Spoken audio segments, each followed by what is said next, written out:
L'écho pour tous, présenté par Mehdi Litim. Chères auditrices, chers auditeurs, bonjour. Dernièrement, vous entendez que Merkel est finalement d'accord pour favoriser la croissance, mais que cette croissance doit être le résultat de réformes structurelles.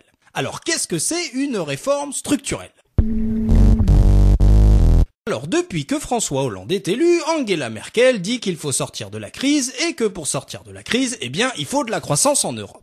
Et si vous êtes français, grec, italien, espagnol, portugais, néerlandais, mais aussi américain, chinois ou britannique, vous vous dites peut-être que s'il y a un État, autant l'utiliser, et que le boulot de l'État en période de crise, c'est de dépenser plus pour compenser le fait que les ménages et les entreprises dépensent moins. Oui, mais voilà, Merkel a une autre idée pour favoriser la croissance, et elle dit qu'il faut pas dépenser plus, elle dit qu'il faut dépenser moins, et en plus qu'il faut faire des réformes. Et ces réformes, elles doivent être structurelles.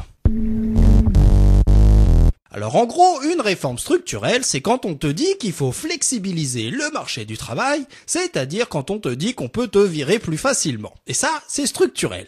Mais structurel, ça veut dire aussi réduire les dépenses de l'État, et la conséquence structurelle, c'est que si l'État dépense moins, et donc agit moins, eh bien les pauvres et les faibles seront moins bien protégés face aux lois du marché qui déclenchent des crises, et qui sont incapables de nous en sortir. Mais tu te dis peut-être que depuis l'élection de Hollande, tout va changer et que pour toi la vie va commencer.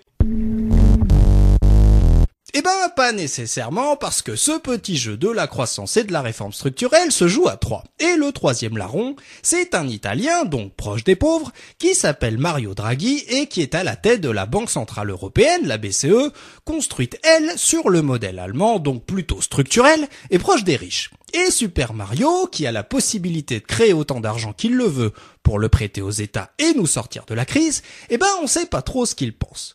Parce qu'il dit qu'il faut de la croissance comme Hollande, mais il dit aussi que cette croissance doit être le résultat de réformes structurelles comme Merkel et comme dit pas Hollande. Du coup, on se demande si c'est pas une fois de plus la Banque Centrale Européenne qui prendra la décision finale, au risque une fois de plus que les peuples y comprennent rien et qu'ils ne se retournent vers les institutions européennes en leur criant leur colère et leur vive la République et vive la France.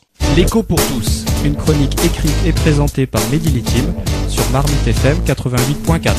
Vous pouvez nous contacter pour réagir à cette chronique sur marmitefm.canalblog.com.